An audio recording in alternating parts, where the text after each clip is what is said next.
Olá, seja bem-vindo a mais um episódio do podcast Ninguém Te Conta Isso. E hoje vou trazer aqui um convidado sensacional, um notável advogado, uma pessoa aí que ganhou todos os títulos acadêmicos que existe aí na carreira, pela idade dele, um gênio do direito e herdeiro de uma família tradicional jurídica aqui de São Paulo. Estou falando do meu amigo, companheiro, colega, parceiro de trabalho, Rodrigo Saeg. O senhor é muito gentil. O senhor é muito gentil. Diga aí, Rodrigo. Ah, Obrigado por ter vindo aqui, viu? Imagina, professor, é uma honra estar aqui podendo conversar com o meu professor, com você, telespectador que está nos assistindo aí. Quando me convidaram, quando o senhor me convidou, né? Hum. Eu não pude perder essa oportunidade. Uma oportunidade ímpar. Uma para ter um bate-papo com um dos principais profissionais da área e duas para poder conversar com o meu eterno professor. Então, Mas tá, para mim, sem problema nenhum, aceito a hora que for. imagina. Ô, Rodrigo, e como é que tá o escritório hoje? Tá tudo bem lá? Qual é a área mesmo forte de atuação do escritório da família Saeg hoje? Não, então, professor, uma coisa que assim, até pelo tema que hoje a gente vai trabalhar, que é o da inteligência artificial, Isso aí. é um desafio que não só o meu, como todos os escritórios jurídicos vão passar, Uhum. que é o desafio justamente da IA e como a IA vai assumir esse papel, especialmente num campo tão detalhista como o direito. O direito, quando a gente trabalha com o direito, no final das contas, ele é um poder de persuasão. Hum. Meu avô falava, é o trabalho de você convencer um homem só. Eita, o juiz. É. O juiz, o jurado, o desembargador do tribunal, ministro do Tribunal Superior, quem sabe que for. E, nesse trabalho de convencimento, você trabalha dentro de uma lógica. Mas essa lógica é instintivamente humana. O sistema presumia, e até hoje presume, um julgador humano. Alguém que avalie, que analise, que verifique, que entenda efetivamente o que se passa. Porque a lei, a letra fria da lei, fala uma coisa. Mas a letra da lei, quando você vai aplicar uma situação real, às vezes, não é que ela não se condiz, não é que ela não condiz com aquela situação, ela condiz. Mas às vezes, não era bem aquilo que a lei queria. Ou é um ponto onde a lei não chegou. Ou é um ponto onde você percebe que, não, pera, a lei tinha que ser interpretada dessa forma. Existe uma palavrinha aí que é usada muito no direito, hermenêutica jurídica. Exatamente. Hermenêutica jurídica. Nossa, isso aí muda tudo. Esse palavrão aí, esse palavrão é muito complicado, especialmente numa era no qual a IA facilita o trabalho de um sistema judiciário totalmente sobrecarregado. Professor, para você ter uma noção, você sabe quantos processos em 2018 o CNJ falou que tinha ativos? Pelo menos 70 milhões? 100 milhões. 100 milhões já? Se você for estipular por uma regrazinha básica aí, por cidadão brasileiro, cidadã brasileira, é um processo para cada 2 pessoas. Então tá todo mundo brigando na justiça. Nossa. Assim, levando ao extremo, né? E com a facilidade de você estar com o processo, é tudo digital? Não, e a IA agora ela facilitou tudo. É. Qual que é o diferencial do advogado? Por que eu acho que o advogado não vai acabar? Porque a IA, como toda outra ferramenta que veio, ela veio para simplificar a vida do profissional, seja do juiz, do advogado, do perito. Eu costumo dizer que o advogado não vai ser substituído, obviamente, mas vai ter muito advogado que vai ficar desempregado. Porque ele vai virar, porque a diferença toda vai ser a diferença entre você ser escravo da inteligência artificial e você saber dominá-la. Sim, você tem que ter a inteligência jurídica acima de tudo. Que a inteligência jurídica, no meu humilde modo de ver aqui, é você saber encontrar brecha na legislação, encontrar a lei, fazer a lei virar a teu favor, e você saber comunicar aquilo para o judiciário, para todos os agentes envolvidos, seja ele polícia, Ministério Público e o juiz, Sim. e jurados, como você falou, a gente tem que saber comunicar isso aí. Mas você sabe que tem um Isso caso. é inteligência jurídica. Sim, tanto que tem um caso engraçado, que é uma coisa que, por exemplo, a IA não ia conseguir pensar. Meu avô, você sabe que eu te contei, inclusive a gente conversava aqui antes. Meu avô, ele começou o escritório em 77, na época da ditadura militar, do regime militar. E na época do regime militar, um dos grandes advogados da época, junto com o meu avô, era o Dr. Sobral Pinto. Sobral Pinto. E ele é famoso, extremamente famoso, por uma tese que ele desenvolveu no HC durante a ditadura militar, que ele conseguiu soltar o réu, o paciente, que estava preso, injustamente. O senhor sabe qual foi a lei que ele usou para justificar? Se o senhor fosse imaginar, assim, vai, um chute aí. Qual que é o caso concreto? Qual que era a situação? Ilegalidade das condições onde ele estava sendo preso. Que a custódia dele violava o direito dele, o direito básico dele. Ah, então seria alguma coisa de quebra da cadeia de custódia? Não, o que o tribunal chegou, o argumento que ele usou, ele desenvolveu, ele pegou o Código Florestal, professor. Código Florestal? Juro, ele falou que se nenhum animal fica encarcerado nessas condições, quanto mais um ser humano. É. E aí ele conseguiu. Agora, vai falar para uma IA, ó, faz o teste. Joga aí, eu quero fazer um HC baseado no Código Florestal de que as condições de prisão não... De duas uma. Ou ela vai lembrar dessa história do Sobral Pinto que tá na internet, ou vai falar, doutor, o senhor não tem cabimento. Mas por quê? Porque a IA, ela não substitui aquela inteligência especial do ser humano. Rodrigo, eu lembro que nós estamos falando aqui hoje de inteligência artificial no direito. Eu lembro que nós fizemos aquela série de seminários organizados pelo seu pai, doutor professor Ricardo Saeg, lá na PUC, e sempre, toda sexta-feira, iria um magistrado, um desembargador, um juiz, membro do Ministério Público, falar sobre alguma coisa do direito, e o assunto da IA estava presente o tempo inteiro, que era seminário de direito quântico. Isso. Direito quântico. E lembra disso? Lembra, inclusive, assim, só para esclarecer para quem está ouvindo a gente, direito quântico, para vocês entenderem, nada mais nada menos que é um sistema de lógica. Professor, direito é força. Direito é força. E qual que é o sistema que mais estudou a força da ciência? Qual é a ciência que mais estudou a força de todas as ciências? Foi a física. E o ser humano não é tão criativo. Os nossos próprios sistemas, eles lembram, trazem alguma semelhança com esses sistemas que a própria natureza nos apresenta. Então, o sistema de física, ele explica muito bem. Direito é uma ciência de lógica, na minha opinião. Sim. Por exemplo, lembra aquela equação básica que a gente aprendia no ensino médio, do força igual a massa vezes aceleração? Sim. Força é o direito. É. Massa, qual que é a massa do direito? É a lei, é a letra da lei. Aceleração é a sua efetividade. Então, o direito é igual a lei efetiva. Isso é Kelsen. Olha, que analogia interessante. O Kelsen, quando ele vai escrever a Teoria Pura do Direito, que é o livro básico do positivismo, do sistema positivista, da lógica positivista do direito, basicamente o que ele vai falar é isso. A força do direito está na norma efetiva.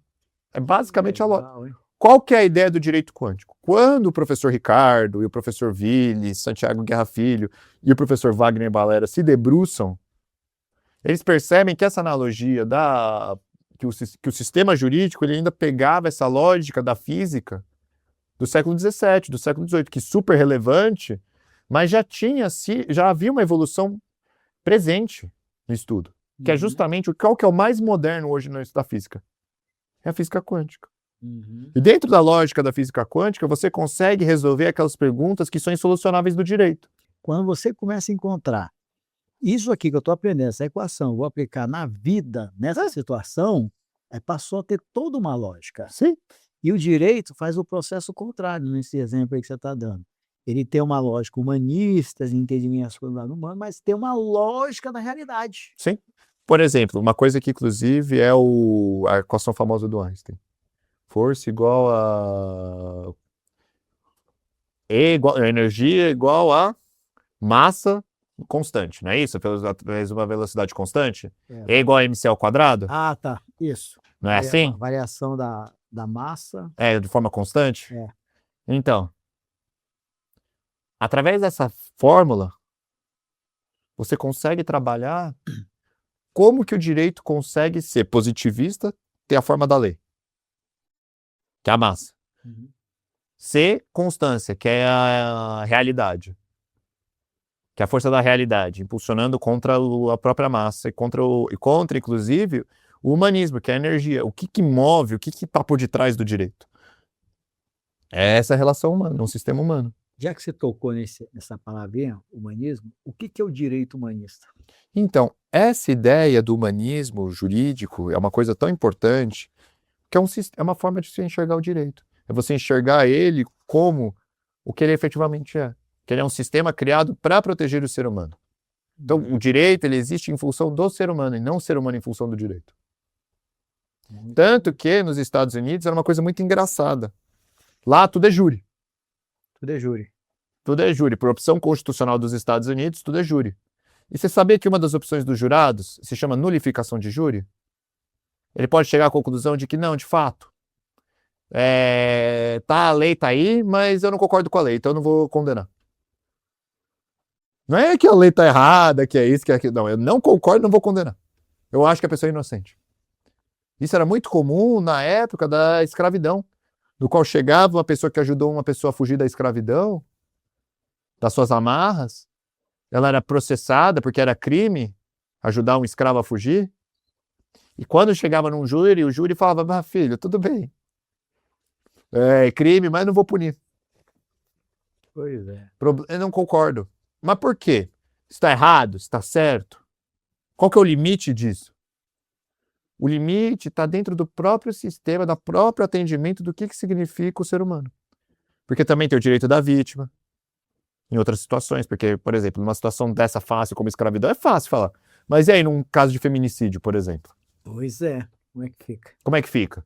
Fala, não, olha, de acordo com as circunstâncias específicas do caso, a gente decidiu pela clemência. Tava aí, acabou de subir pro STF recentemente essa discussão da clemência. E justamente, será que o direito ele pode ficar quieto diante das circunstâncias efetivas do caso, mas pegar os jurados e falarem, não, a gente não entende que isso é crime, e os jurados tirarem a punibilidade? Isso não é humano. Tem que tomar um certo cuidado quando a gente fala desses assuntos de humanismo, porque humanismo não significa leniência. Porque a questão do júri é um negócio interessante. Um advogado da acusação, que é sempre o Ministério Público, pode ser auxiliado por um advogado da vítima ali, no caso, da sociedade, apresenta suas teses. E a defesa apresenta suas teses. Vamos imaginar que um esteja correto e o outro não. O júri pode decidir o contrário. Pode. E aí? Mas aí por isso é que está tendo essa discussão tão importante. O detalhe todo, e é uma coisa que marca muito mesmo, isso daqui é uma coisa que marca o direito em si. Especialmente minha função como advogado. Por exemplo, eu vou te dar um exemplo clássico aqui. Nesse caso aí, que todo mundo comenta o tempo todo, a Suzane von Richthofen. Foi 3-2. Ela poderia ter sido inocentada. Poderia. Mas deu 3-2 para condená-la. Poderia. Olha que interessante. Mas porque, inclusive, é uma lógica de que é uma presunção, inclusive, que você tem que provar além da dúvida razoável. O problema do criminal e do direito penal como um todo, e por isso que, inclusive, eu queria até entrar depois, até falar um pouco sobre isso, que é o uso da IA nesse tipo de processo, justamente... Porque o nosso tema é esse aqui hoje, mas é que, não é tanto assunto? O teu conhecimento... Imagina. Você estudou nos Estados Unidos, fez especialização lá, você tem tanta coisa para ensinar para nós aqui, que a gente fica aqui viajando um pouco. Imagina, não, mas o detalhe todo que marca mesmo essa área de atuação é que você precisa, a defesa nesse ponto, quando o Estado se usa, na máquina do Estado para processar alguém, a nossa lógica é justamente uma lógica de um Estado que protege o cidadão. Certo. Mas como é que ele protege o cidadão? Inclusive o acusado. Porque o processo penal, e o senhor sabe muito bem disso, que o senhor é um dos melhores peritos os maiores peritos que eu conheço. Obrigado, Rodrigo. Mas as maiores referências da área. Então o senhor sabe muito bem disso, o senhor é um perito muito experiente, entende muito bem esse assunto. O processo penal, ele é desenhado para condenar. É desenhado para condenar. Ah, mas poxa, as garantias, isso, aquilo. As garantias do réu As garantias do réu são feitas como freio do processo penal. Olha, a coisa começa assim. A polícia, ela investiga.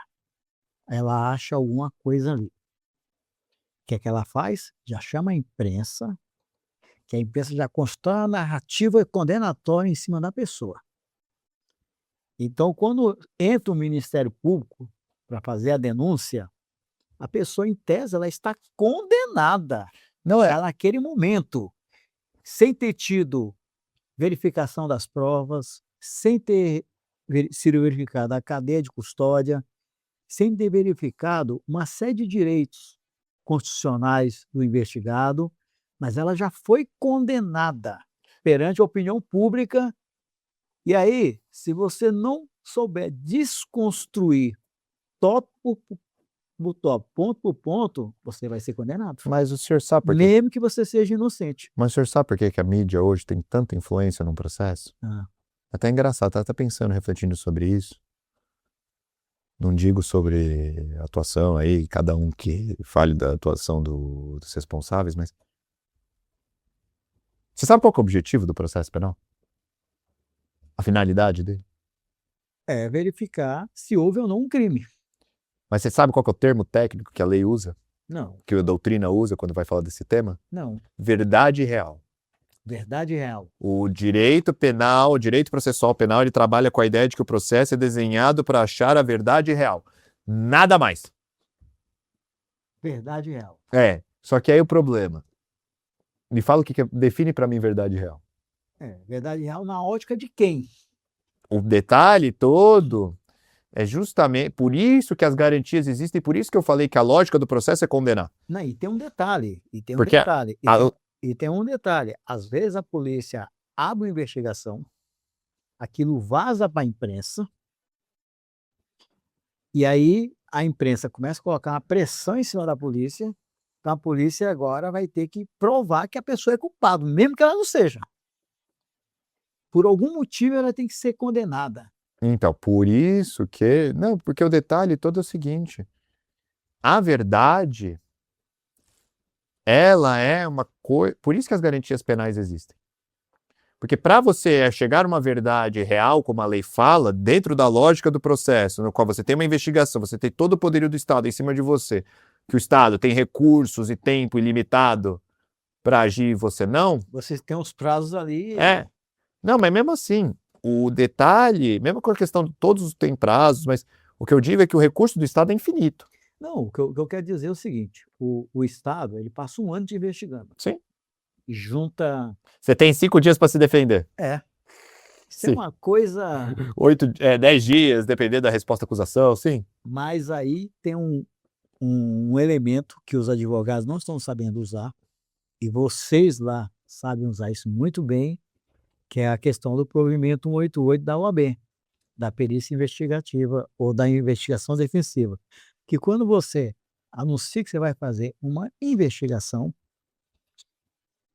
pressupõe que você vai definir o que você vai investigar e com isso você vai dizer, eu preciso de tantos dias para entregar essa prova.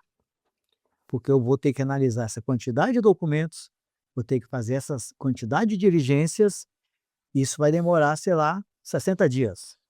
Aí, aquele prazo que está escrito no Código Penal, no Código de Processo Penal, que é de 5 dias, eu acho que neste caso você consegue, se você souber argumentar com o magistrado, um prazo para que ele entregue a perícia dele. Mesmo que você cumpra aquele prazo de 5 dias para constar, Sim. mas que você possa posteriormente entregar a perícia, que pode mudar, inclusive, tudo que foi dito até agora. Não, mas um detalhe aí, professor, inclusive, sobre investigação defensiva, até eu recomendo depois o senhor chamar aqui, para você convidar o Dr. João Carlos. Do João Carlos? O Dr. João, o Joãozinho que você conhece lá do escritório, sabe? Ele é assim, a tese de mestrado, a dissertação de mestrado dele é sobre isso, investigação defensiva. Mas eu vou trazer o Joãozinho, pô. Ele é show, ele vai dar uma aula aqui sobre isso, porque é justamente o tema de pesquisa dele no mestrado. É mesmo? Ele fala muito sobre isso, mas o detalhe da investigação defensiva, e por isso a maior sacada da OAB nesse ponto, é que ela permite efetivamente o exercício de um sistema acusatório no qual a parte ré tem todos os mecanismos da lei para se defender também. Sim, e ela abre novos prazos. Ela pode, por exemplo, buscar testemunha, Isso. pode entrevistar pessoas, pode fazer perícias, pode buscar documentos. Eu falo que a investigação defensiva, ela está igualando o nosso direito ao direito americano. É muito comum. Mas Inclusive. são poucos, viu, Rodrigo, quem sabe usar esse instrumento. Não, mas é uma questão mesmo de popularizar esse instrumento. É, né? Até porque, infelizmente, ainda a gente encontra muita resistência dos tribunais quanto a esse instrumento, tudo. Mas é uma questão de popularizar mesmo, porque a advocacia ela tem essa função constitucional. Meu avô falava, é até bonito, né? Que ele falava que o Jesus tinha 3 profissões na Bíblia, no Evangelho: carpinteiro, rabino, e a terceira era advogado. Tá lá em João. Não, verdade, tá lá em João. Pode depois dar uma olhada. Segundo é João, que não temas porque você tem um advogado, Jesus o Justo. E quando ele falava isso, ele falava porque a profissão do advogado, sem demérito nenhum às outras profissões, mas a profissão do advogado é tão bonita porque o advogado, quando o cliente dele tá certo, ele pleiteia por justiça. Mas mesmo quando o cliente dele tá errado, ele pleiteia por misericórdia. E nada nesse mundo aproxima a gente mais de Deus do que a misericórdia. Pelo menos a aplicação da pena justa. É isso. É uma pena que, condiz a pena com o crime. É por isso que é misericórdia. Porque, por exemplo, como é que faz? Numa situação. Toda pessoa tem sua história. Todo caso tem sua história. E você tem que avaliar de acordo com a história do caso, não de acordo com a pessoa, ou de acordo com o que você acha do que a pessoa fez. Mas avaliar com todas as circunstâncias. Uma das coisas que é muito marcante, assim, e eu vi, pelo menos, meu avô me falava muito, da época que ele era advogado durante a ditadura militar, é que a diferença de um sistema democrático, de um sistema marcial, especialmente no direito, é a função do advogado. Porque o advogado, no sistema democrático, ele está para o Estado marcial como o Estado marcial está para o soldado. Nossa. Porque quem que defende o cidadão? Num Estado democrático, que a gente não precisa brigar com ninguém.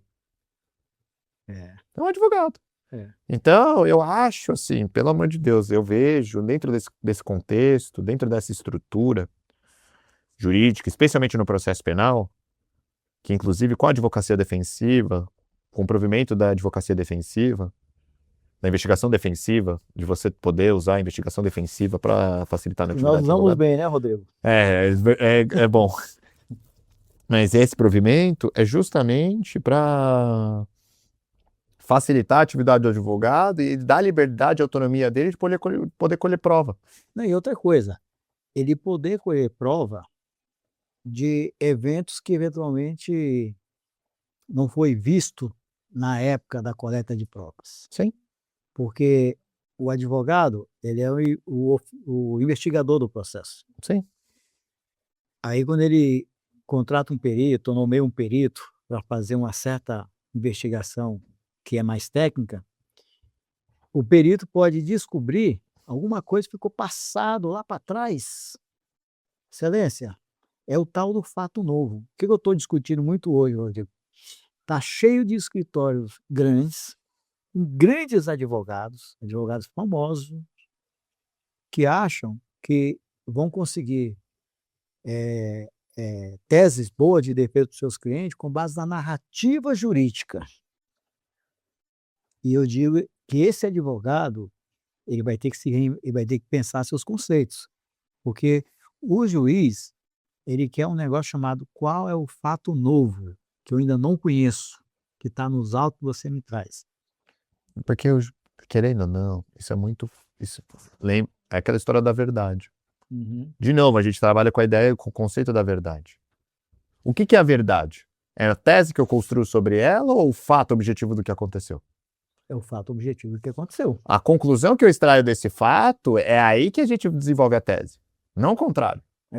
Não é a tese, não é o fato que tem que se encaixar na minha tese, mas a tese emergir naturalmente do fato.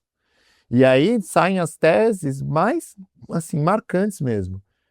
Teve uma vez que eu nunca vou esquecer, quando eu estava nos Estados Unidos, que tem um dos casos mais marcantes da história dos Estados Unidos, é o O.J. Simpson. Sim, eu achei que você ia falar desse. O O.J. Simpson, para aquele que não sabe, é uma investigação de homicídio que ocorreu nos Estados Unidos com um atleta super famoso, no qual ele foi acusado de ter matado a ex-esposa e o namorado novo da ex-esposa. Isso. O O.J. Simpson... E você olhando esse caso, é impossível que ele não fosse condenado. Mas por que ele foi? Mas por que ele foi absolvido? Pois é. Por que ele foi absolvido? O que aconteceu ali? Porque qual que foi a maior sacada da defesa? Foram duas. Foram dois fatos que emergiram no processo que conseguiram criar uma narrativa que era uma narrativa verdadeira, de fato, que aconteceu que sustentou a tese de que o O.J. Simpson estava sendo perseguido. A polícia de Los Angeles, à época, tinha um histórico péssimo quanto à questão de violência racial. Ela era uma polícia verdadeiramente racista naquela época. Tinha muitos episódios narrando isso. Inclusive, já a cidade de Los Angeles, antes do julgamento do O.J. Simpson, pegou fogo. Literalmente pegou fogo. Houve uma verdadeira revolta generalizada quando 6 policiais não foram processados pelo promotor por violência contra uma pessoa negra que não tinha feito nada. Uhum. E detalhe, a pessoa negra ainda, nesse caso, que esses 6 policiais bateram nela, mancharam o uniforme dos policiais, bateram tanto que manchou o uniforme de sangue, e a pessoa ainda foi indiciada por depredação patrimônio público. Porque o sangue manchou o uniforme era patrimônio público. E esse caso era uma revolta tão generalizada que isso ficou muito fresco na memória das pessoas. Mas, tá bom, mas eu vou alegar genericamente a perseguição, no caso do O.J. Simpson? Não, o que a defesa fez? Investigou o policial que encontrou o DNA, que encontrou a luva. A fatídica luva com sangue. Certo. Que encontrou o DNA das vítimas na cena. O senhor acredita que o policial era racista? Eita! Foi pego falando que não, meu maior prazer é bater em pessoas de outras raças, tudo. Contaminou a prova. Contaminou a prova. Então você tem um fato objetivo que o policial colheu a prova.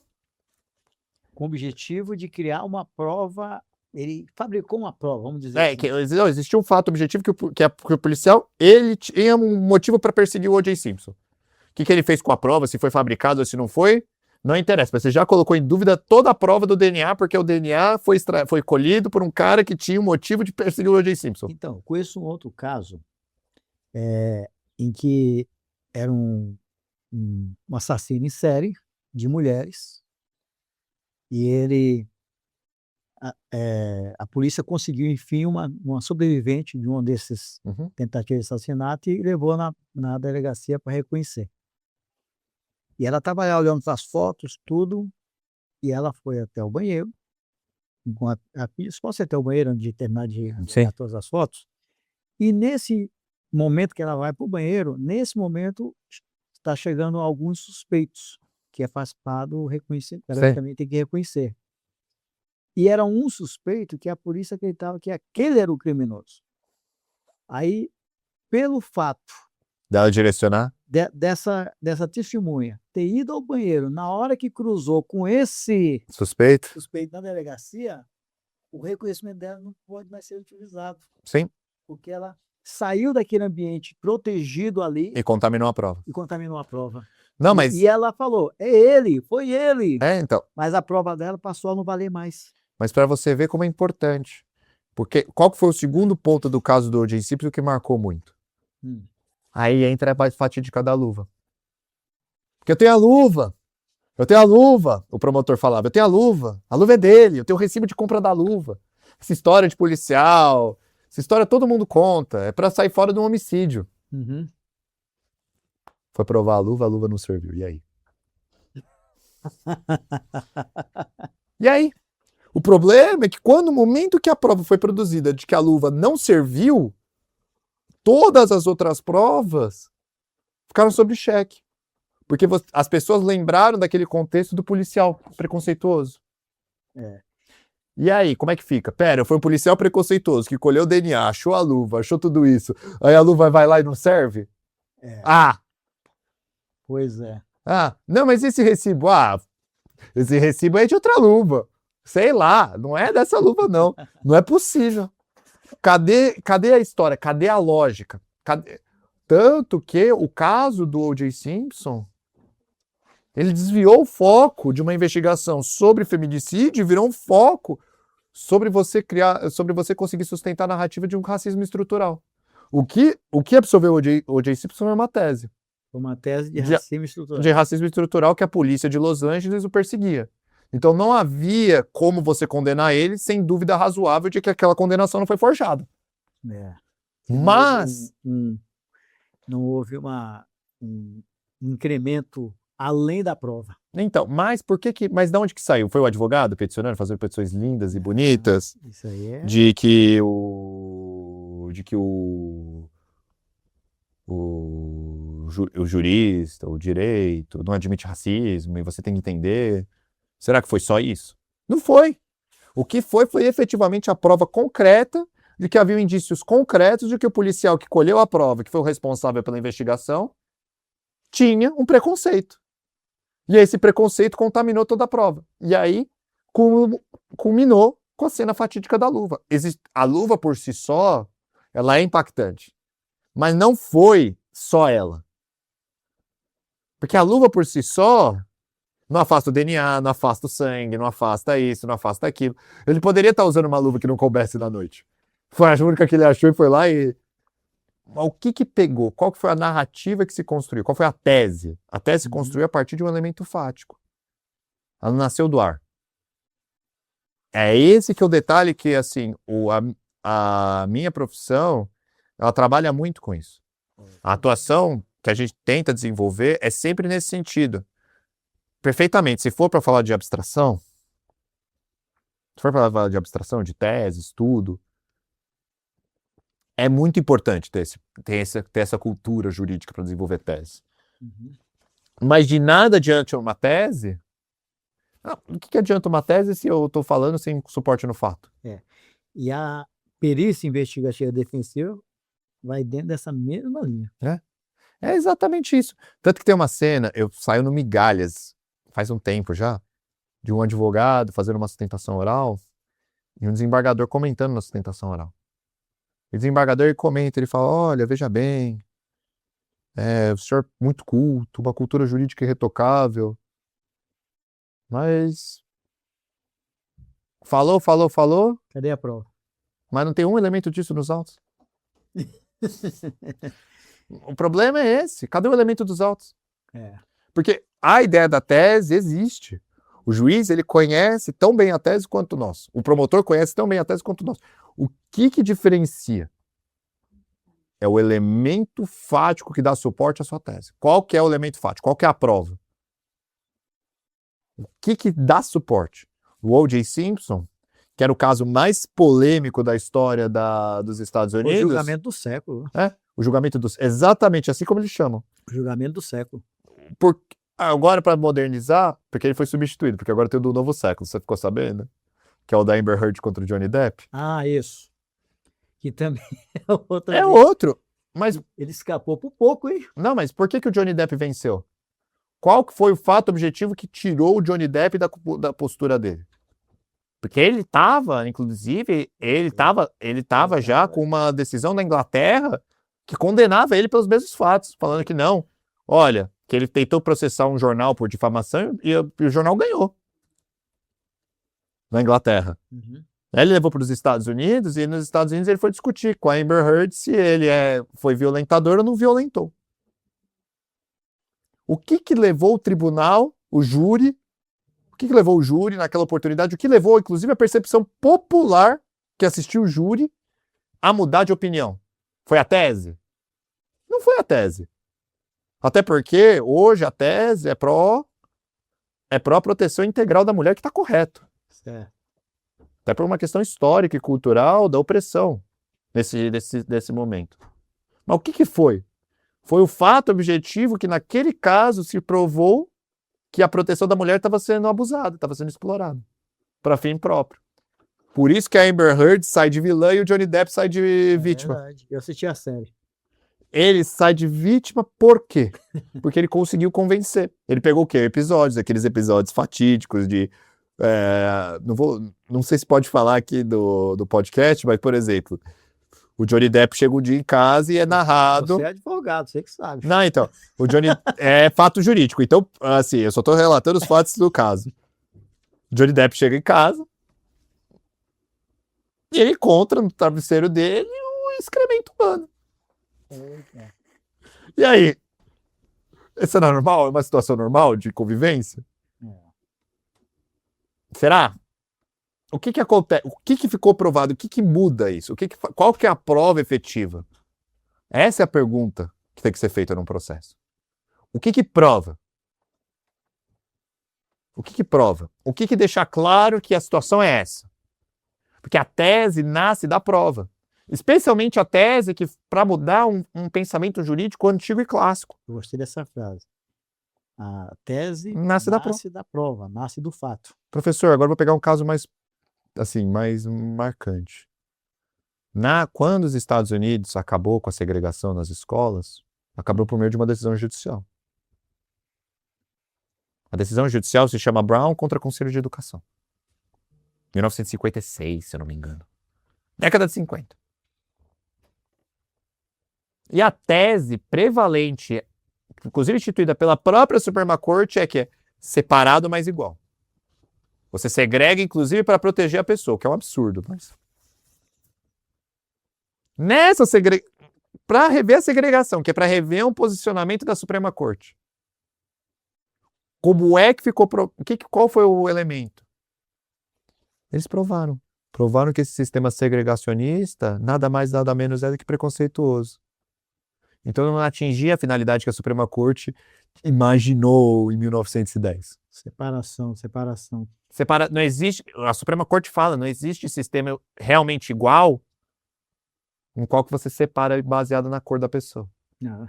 Então, mas como é que, de onde que ele tirou essa conclusão? Foi do ar? Não. Ele imaginou, sentou um belo dia lá no gabinete dele e ficou pensando e matutando e filosofando sobre esse assunto, vejamos, segregação. Não, ele viu um caso prático. Uma criança estava sendo negado o direito de frequentar uma escola por causa da cor da pele dela. Isso é prova. A prova qual que é a negativa? A negativa foi por causa da cor da pele. Estava lá, o documento, negando ele para isso. Aí pronto, e aí? Esse fato emergiu a tese. Esse é um assunto realmente de corte superior, né? Esse é um assunto, que a Corte Superior parou e falou, para tudo. Então, essa é uma coisa que muda a vida da sociedade como um todo. Então. Um simples fato. Um simples fato. E é isso que às vezes a gente esquece, porque a nossa atividade, ela é abstrata, mas não é 100%. Ela não é 100% abstrata, ela não é descolada da realidade. É aí que entra a força da realidade. Porque a realidade, às vezes, prova que não, pera lá, você só piorou o problema. A Suprema Corte, quando decidiu lá atrás, a Suprema Corte americana, quando decidiu em Plessy contra Ferguson a ideia da separado mas igual, ela quis criar um discurso de preservar. Tentou criar um discurso de preservação. Mas qual que era o fato objetivo concreto que sustentou esse discurso na época? Certo ou errado? Não estou entrando nesse mérito, tá? Porque, inclusive, eu acho errado, eu acho equivocado. Só um detalhe aqui, voltando aqui, nossa. Depois o O.J. Simpson foi condenado por outras coisas. Outras coisas, mas por quê? Porque furtou. E até coisas bobas, né? Foi condenado por furto. Foi condenado por furto, por roubo, por latrocínio. O O.J. Simpson teve seus problemas depois. Mas aí ficou preso pro resto da vida. Mas qual que é o detalhe ali? O que pegou? Por exemplo, da Suprema Corte norte-americana. O que pegou? Para a Suprema Corte americana corrigir um dos maiores erros da história da humanidade, que é o separado mais igual. Sim. O que pegou? O que mudou? O que mudou foi um fato. Foi um fato objetivo. Chegaram para ele com o fato objetivo, meu lindo. A prova. Aqui é a prova. Ó o desastre que causou a sua decisão. Parabéns. Explica agora para a mãe desse filho que o filho dela não vai ter a mesma condição de vida que uma pessoa só por causa da cor que ele nasceu. Explica. Absurdo. E aí? Como é que você explica? Isso não explica. Não aí explica. Fica difícil. Aí o STF americano entrou e sumulou, vamos dizer assim. Resolveu. Resolveu. Foi aí que acaba o separado mais igual. Rodrigo, mas voltando aqui um pouco no nosso tema inicial, que era inteligência artificial no sistema judiciário, como é que você vê hoje? Eu lembro que quando começou a IA, essa coisa no início, existia uma certa resistência dos magistrados, principalmente, inclusive em trabalhos acadêmicos, todas essas questões. Isso já mudou hoje? A percepção do magistrado já é diferente hoje ou é a mesma de quando iniciou o uso do IA? O CNJ, já teve inclusive uma discussão isso no CNJ, que já, por meio de um procedimento próprio, o CNJ autoriza o uso de inteligência artificial nas atividades judiciárias.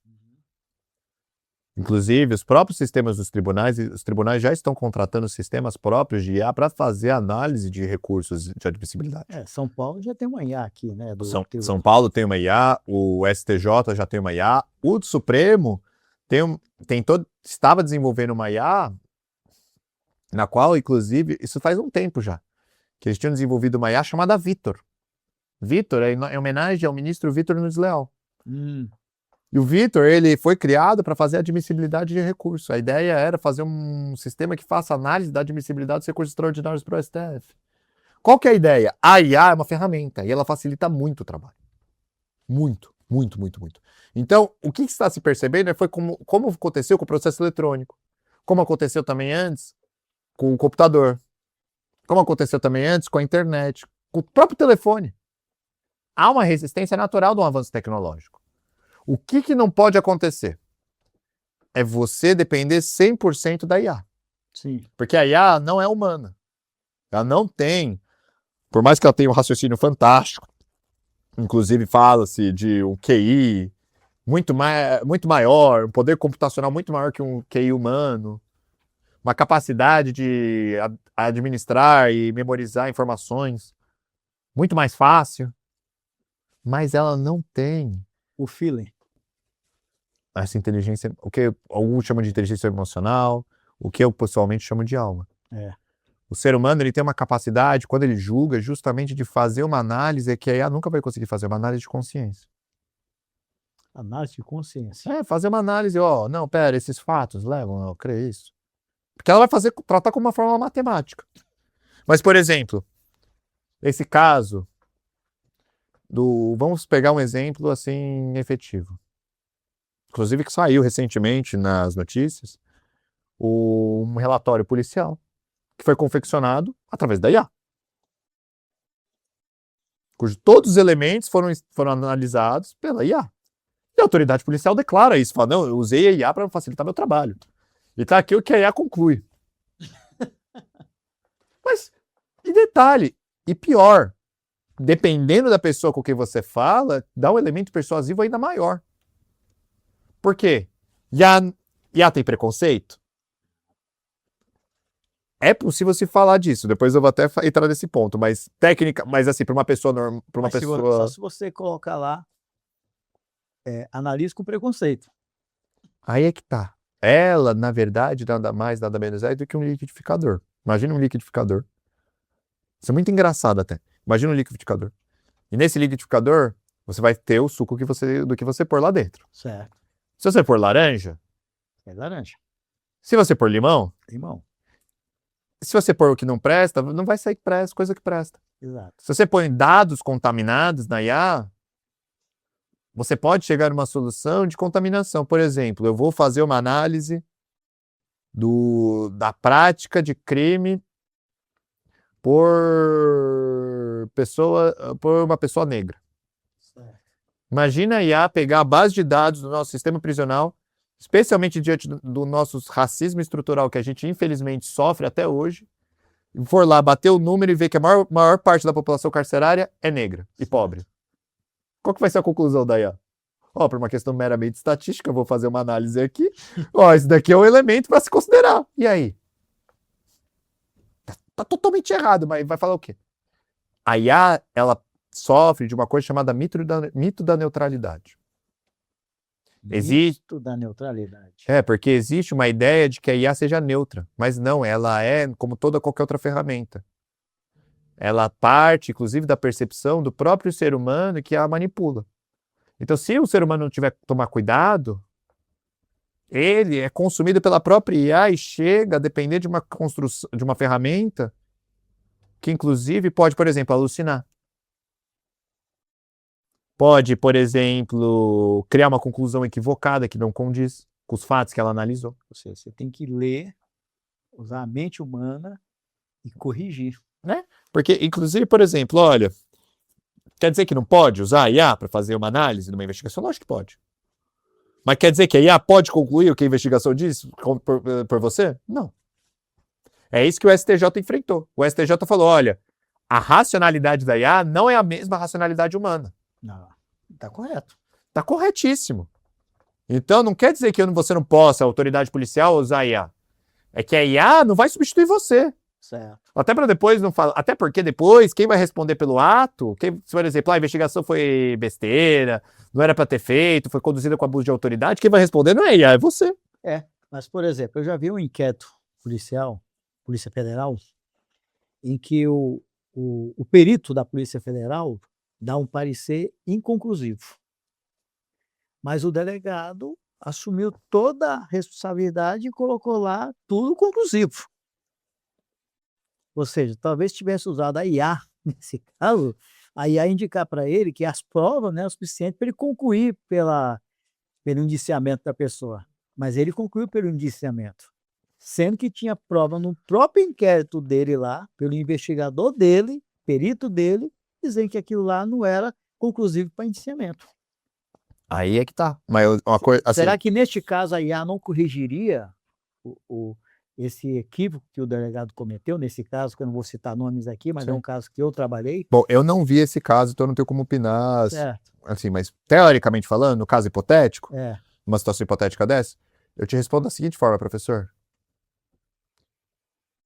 Você beber água é prejudicial? É meio esquisito, mas eu vou chegar lá. Porque eu tenho uma experiência militar, então eu vou chegar lá. Beber muita água, né? Uma das técnicas de tortura da CIA nos Estados Unidos, que foi inclusive foi público, notório, ficou público e notório, se chama waterboarding. Você engasga a pessoa de água. Beber muita água. Você coloca um pedaço de pano em cima da cara da pessoa e joga água em cima dela. Sim. Até a pessoa engasgar e perder o ar. É. Você imagina só, mas assim, água em si só é do mal? Não. Essa que é a diferença. A IA não depende só dela. Depende do agente que a usa, do agente que a formula, do agente que a disponibiliza. Porque, por exemplo, você sabe como a IA do seu computador analisa seus dados? Tá bom, eu sei. Vamos supor que você saiba perfeitamente. Você deu as instruções da forma que você quer que ela analise? Isso aí você saber programar a IA para ela pensar como você pensaria. Mais do que isso, é você programar a IA para ela ser um assessor seu. Nunca te substituir. Um assessor. Porque ela nunca vai conseguir te substituir. Tanto que uma coisa que eu já me peguei várias vezes fazendo é corrigir a IA. Assim, é meio esquisito até falar isso em voz alta, mas você corrigir a IA, falar, não é isso que eu quero. Quantas vezes eu já não vi a IA olhar para mim e falar, não, a sua tese não faz sentido. IA, olha por esse ângulo. Sabe o que a IA, eu uso a IA muito com isso e funciona bem? No sentido, eu fiz o laudo, concluí, está perfeito. Agora eu peço para a IA analisar e tirar as inconsistências. Poxa, realmente esqueci de ver um negocinho aqui, esqueci de ver um detalhezinho ali. Ou seja, aquele papel de conferência do trabalho, eles fazem muito bem. Sim, e mesmo assim... Mas ele não fez o trabalho. Não, e mesmo o trabalho de conferência. Quantas vezes o senhor já não pegou, por exemplo, aí ia falar, não, isso aqui é inconsistente. Não, não é inconsistente, eu fiz. Eu sei que isso daqui tá assim por causa disso, disso e disso. Ah, é verdade, não, isso faz total sentido. É normal. A IA, ela é feita para ser um assessor, um processador de dados para facilitar a sua capacidade. Uma coisa que a gente tem que compreender quando a gente usa IA, inclusive isso é uma das minhas linhas de pesquisa lá na universidade, na Paris 1, Panthéon-Sorbonne, que eu sou pesquisador lá, de justamente Você está fazendo o que lá é o pós-doutorado. Pós-doutorado. Eu também sou pesquisador lá do Instituto de Pesquisa Jurídica da Sorbonne, Sorbonne, na França. na França. E lá, dentro desse contexto da Sorbonne, uma discussão que eles falam é justamente o que eles chamam de caixa preta. Lembra da caixa preta do avião? Sim, que não é preta, É, laranja. é. Mas a caixa preta da IA é justamente você saber como é que processa os dados, quais que são as informações que ela usa, quais são os prompts, o que funciona. Vai precisar, inclusive, ter uma ideia de auditoria do sistema que está sendo utilizado. Por exemplo, uma coisa que eu acho que vai ser exigido, Rodrigo, exigiria pelo menos. Se eu for nos tribunais, os tribunais, quando desenvolverem esse sistema de inteligência artificial, ou se já tem esses sistemas de inteligência artificial funcionando, eles deixarem uma página com as regras objetivas de como esse sistema de inteligência artificial funciona. Transparente mesmo. Deixar transparente. Não. Minha regra é essa e essa. Ele analisa assim, assim, assim. Ele absorve os dados assim, assim, assado. Mas espera. Então quer dizer que o advogado vai poder ver e aproveitar e fazer o recurso de acordo com as regras da IA? Ele vai facilitar o recurso dele? Sim. Mas qual que é o problema? E detalhe, qual que é o problema disso ser disponível? Porque na última vez que eu lembro, o regimento interno do tribunal, que fala das especificidades dos recursos, os artigos do Código de Processo Civil, que falam das especificidades dos recursos, já fazem isso. Qual que é o problema de você ter uma instrução falando, não, a IA vai funcionar assim, dá uma transparência de como a IA vai te julgar? A IA, no caso aí no judiciário, eu vou comparar com uma coisa bem singela aqui. Vamos supor, quem que tem pet em casa? Todo mundo tem, né? E o pet sobe no sofá. Sim. Deixa os peinhos dele lá. Sim. Vai catar esses peinhos na mão um por um. Não dá. Você tem que ter um aspirador de pó. É a IA. Eu acho que a IA é o aspirador de pó. Mas o detalhe da IA, o problema da analogia do aspirador de pó é o seguinte. Mas você tem que saber onde passar o aspirador. Porque a IA também, ela inventa. É como se ela inventasse pole do meio do nada. O maior problema da IA é esse, porque ela é uma inteligência generativa. Mas na tua opinião, a IA é um caminho irreversível no judiciário? É irreversível. É totalmente irreversível, porque facilita demais o trabalho. Mas os magistrados já se convenceram disso? Uma boa parte da magistratura, pelo que eu sinto, parece estar se convencendo disso. Tanto que você pode ver quantas... Mesmo os ministros lá do STJ... Acabou de sair uma emenda do STJ, do regimento? Não sei se você viu isso daí. Acabou de sair uma emenda regimental. A forma de apresentar o recurso. Isso, que vem inclusive com a necessidade de resumo? Isso. Para que resumo? Como que deve ser apresentado o recurso? Mas para que um resumo? Para facilitar, para ele não ter que ler o processo inteiro. Mas será que é só para ele ou será que é para a IA dele analisar? Para criar um padrão, né? Para criar um padrão de análise, verdade. Não, aqui, vamos falar a verdade, faz sentido todo o processo, a gente que somos da área acadêmica, nós temos que apresentar lá o resumo do trabalho. Sim. Em inglês, em português, em outra língua. Sim. Para quem for ler aquele trabalho, eu vou ler. Entender o que está se tratando. Eu vou falar sobre isso. Sim. Mas é uma facilidade de catalogação de dados. Isso. Mas para que precisa catalogar dado? É para IA. E no dia seguinte que saiu essa decisão, o que já tinha de vídeo na internet, já temos aqui o prompt para você entregar no mesmo padrão, uma IA só para isso, só para aquilo. Mas só que não é assim. Porque como é que vai funcionar? Porque cada estilo vai ser o estilo próprio. O problema do prompt, do resumo, e o resumo ele tem essa situação, que isso daí nunca vai afastar, porque a IA é irreversível, mas ela nunca vai substituir o juiz, eu acho.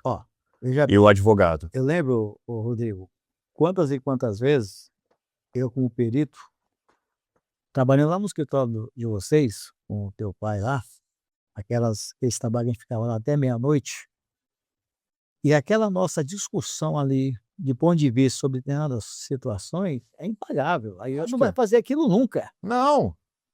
Ela pode melhorar o texto, facilitar a escrita do texto, mas ela não vai ter aquelas sacadas que a gente, naquele bate-papo, discutindo a defesa de um determinado cliente, a gente conseguia fazer naquela conversa, Sim, no ao vivo, vamos dizer assim. sim.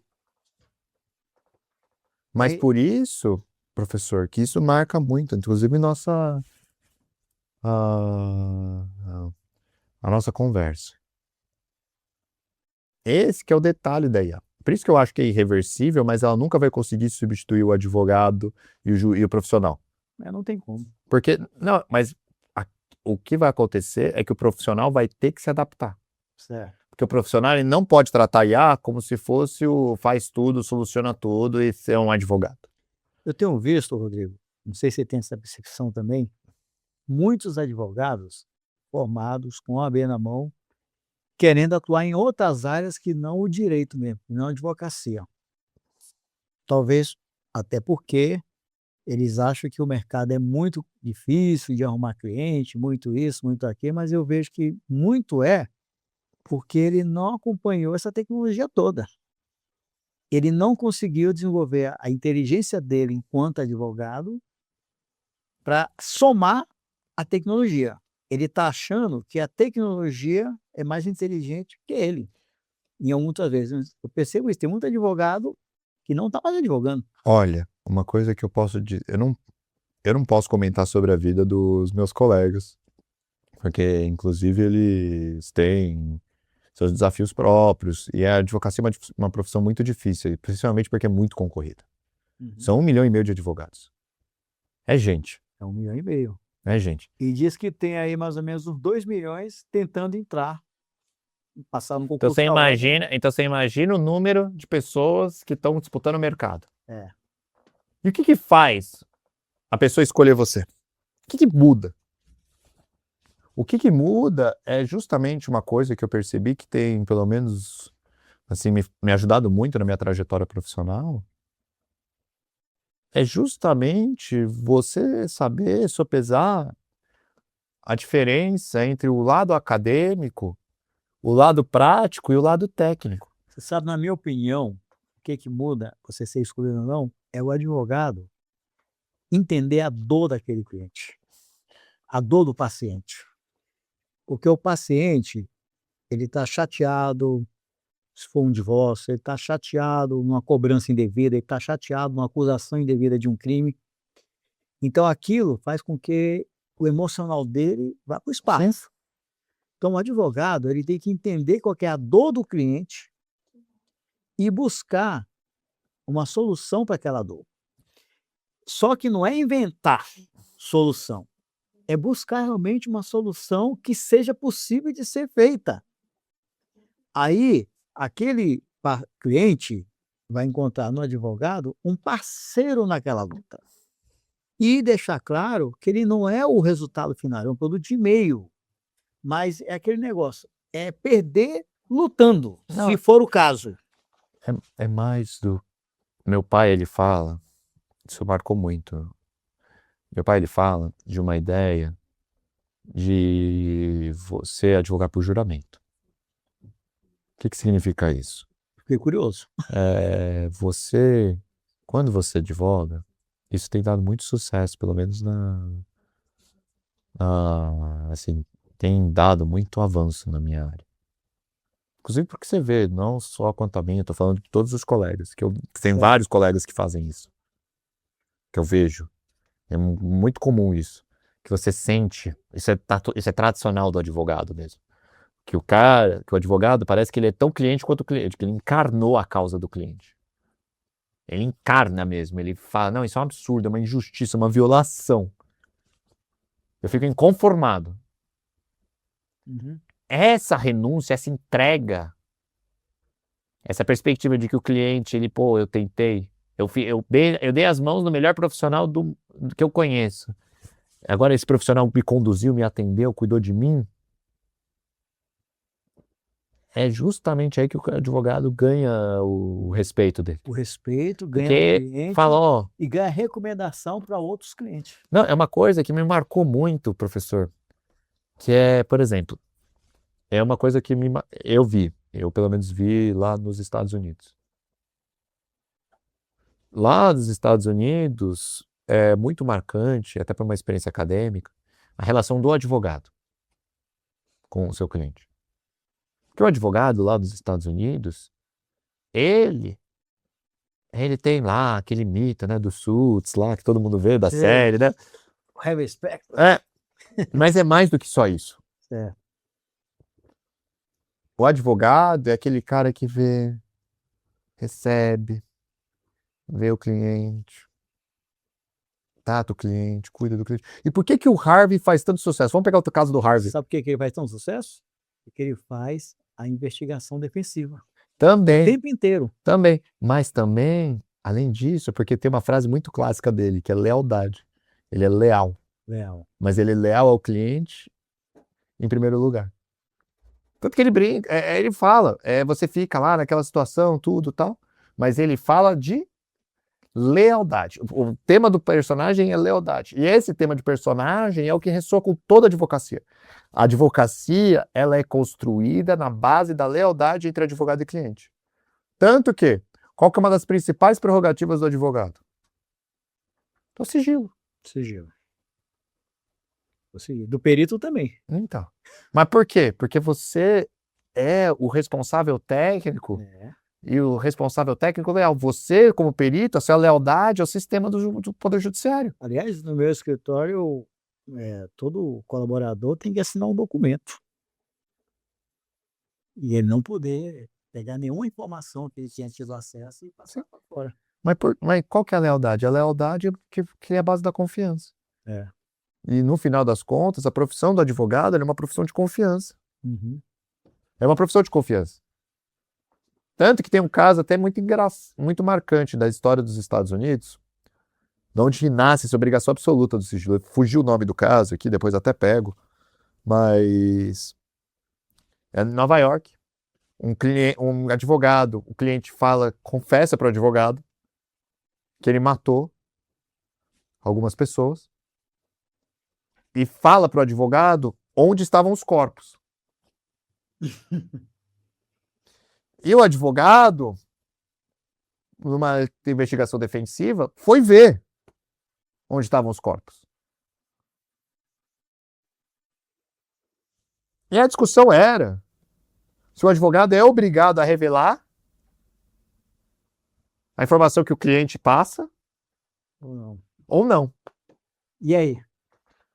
Essa eu quero... O advogado foi condenado em primeira instância. Em segunda instância, o Tribunal de Apelações reverteu.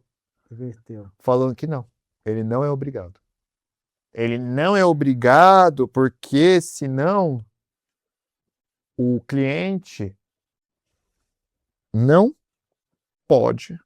O cliente não vai confiar nele. Eu vejo muito essa cena. O cliente vai contratar o advogado, não, vai pedir um conselho jurídico, não sei o quê. Ele até pode falar, estou aqui para ser teu amigo, tal. E quando ele começa a ver que a coisa está ficando assim, vamos fazer o seguinte, me contrata por $1. Não, mas o detalhe é diferente. Aí a pessoa contrata ele por $1, pô, a partir de agora... Eu sou seu advogado. Eu sou advogado, então você está protegido pelo sigilo.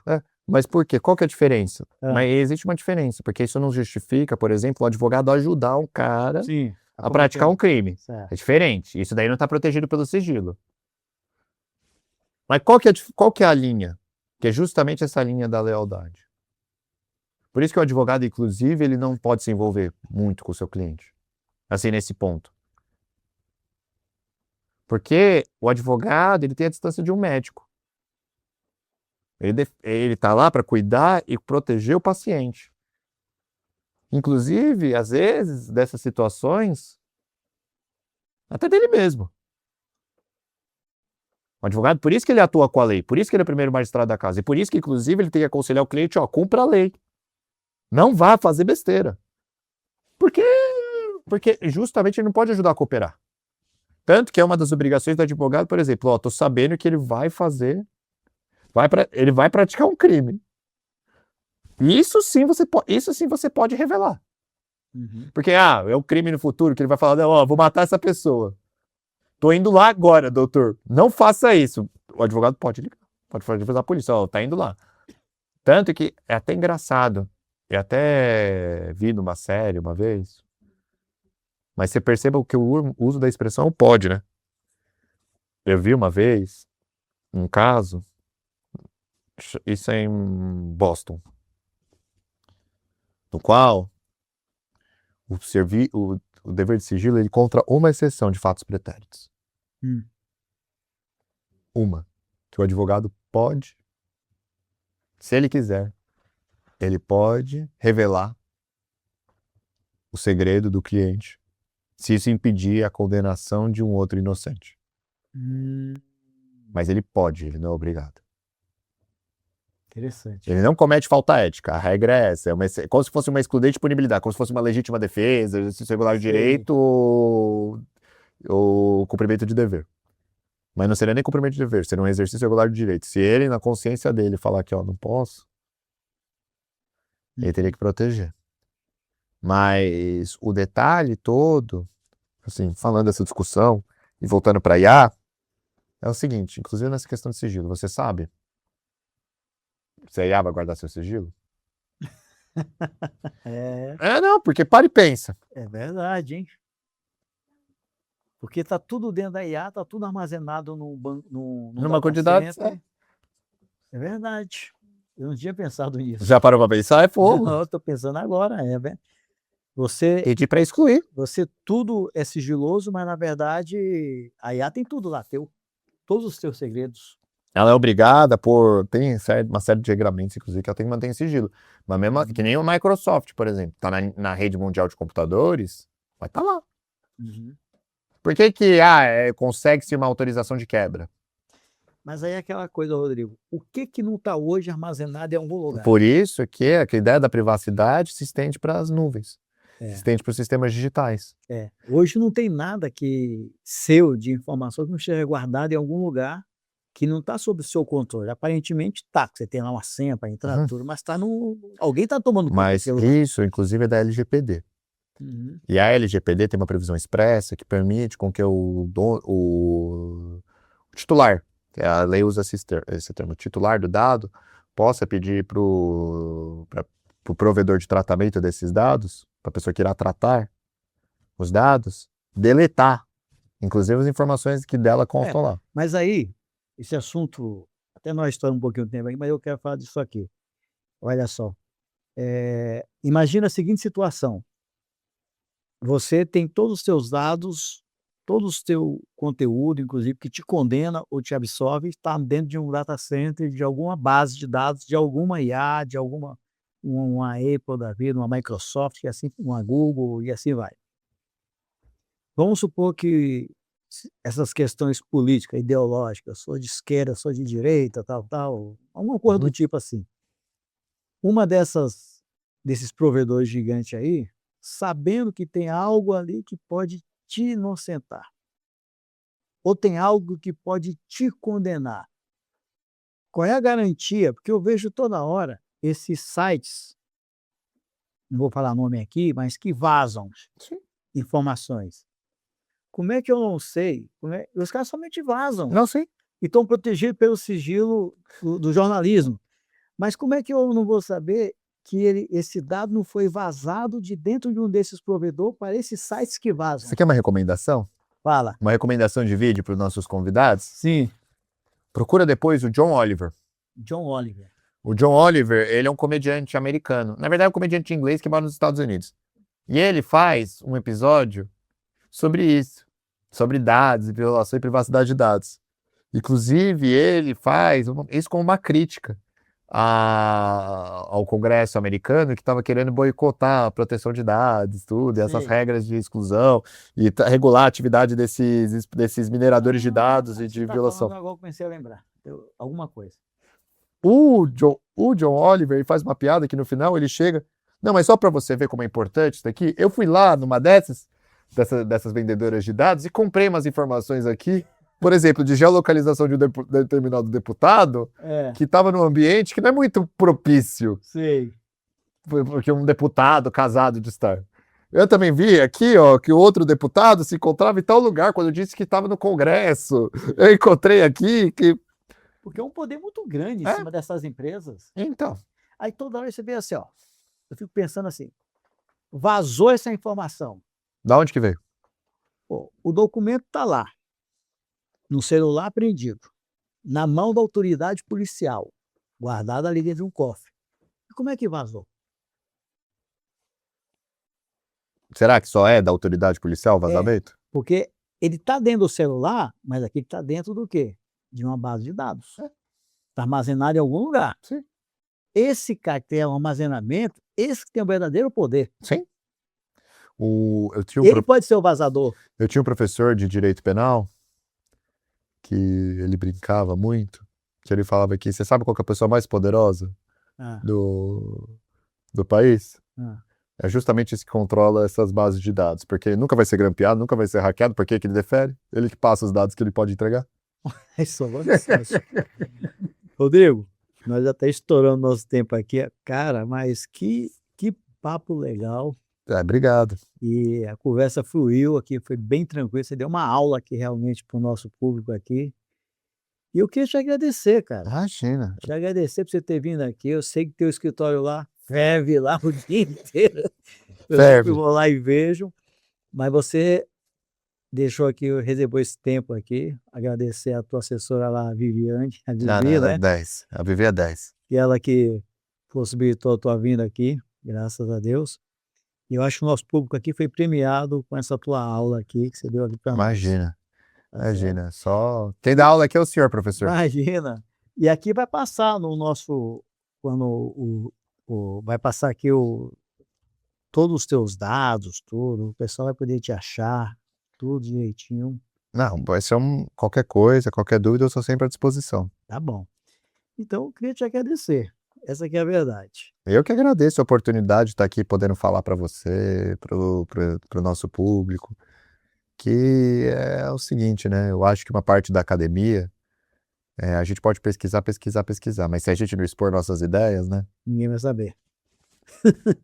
Então eu acho que é bacana assim, esse espaço de você poder expor o que você pensa. E o espaço aqui é para isso, viu? É para a gente expor ideias, É. pensamentos. Mas olha, recomendo, depois chama o João, Vou trazer o João aqui. tá bom? Já vou chamar aqui. Bom, e eu agradecer aqui o nosso público. Siga o nosso canal, todos os canais, nossas redes sociais. E esse foi mais um episódio do podcast Ninguém Te Conta Isso. Até uma próxima oportunidade.